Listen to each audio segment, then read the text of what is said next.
The house that learned my name. I moved into the house because it was cheap. Too cheap for a place that big. The landlord didn't explain why. He just smiled too quickly and said, "It's been empty for a while." That should have been my first warning. The house stood at the end of a quiet street, where the lamps flickered even when the air was still. The paint peeled like dead skin, and the windows reflected the sky in a way that felt wrong, like they were watching it instead of the other way around. The first night, nothing happened. The second night, I heard footsteps upstairs.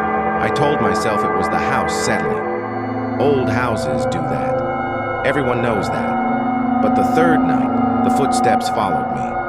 Wherever I went, kitchen, hallway, living room, there was a soft thud, thud, thud directly above me, always matching my pace, always stopping when I stopped.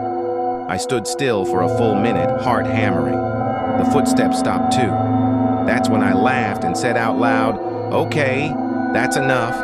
The house creaked, almost like it had heard me. On the fourth night, I noticed the doors. Every morning, I'd wake up and find at least one door open. A door I knew I had closed. Bedroom, bathroom, closet. I started taking photos before going to bed. By the sixth night, the photos didn't matter. The doors were opening while I was watching. I saw the bathroom door move, slowly, carefully, like someone was afraid to make noise. I stood frozen as it opened just wide enough to reveal darkness inside. Then it stopped. I waited. Nothing came out. That was worse. The whispering started a week later. It wasn't words at first, just breath, soft and close, like someone standing just behind my ear. I checked mirrors obsessively, corners, under furniture. Nothing. One night, as I lay in bed staring at the ceiling, I finally heard it clearly. My name, spoken wrong, dragged out, bent, like whoever said it had learned the sound, but not the meaning. I whispered back, "Who's there?" The house answered. Every floorboard groaned at once. Every door rattled. And then, silence. I tried leaving. I packed my car at dawn. Boxes, bags, anything I could grab. I turned the key. The engine wouldn't start. Again, nothing. I got out, shaking, and saw the porch light flicker on. I never turned it on. The front door was open. Inside, I heard something move. Heavy, slow, waiting. My phone buzzed. No signal, no service. Still, a message appeared. "Come back inside. You're not finished yet." I ran. That night, the house stopped pretending. The walls began to breathe.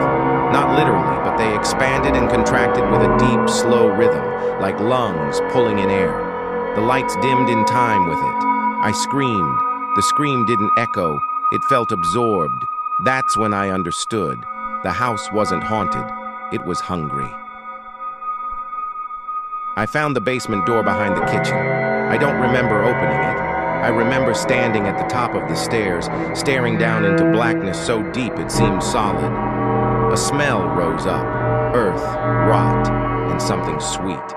At the bottom, I saw scratch marks, hundreds of them, names carved into the walls, some crossed out, some not. Mine was there, fresh, still bleeding. I heard footsteps behind me, not above me, not beside me, inside me.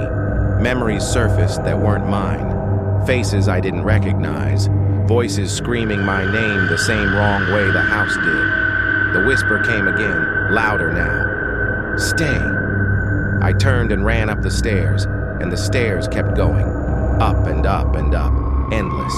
The walls narrowed, the ceiling pressed down, the steps pulsed beneath my feet. I fell and landed in my bedroom.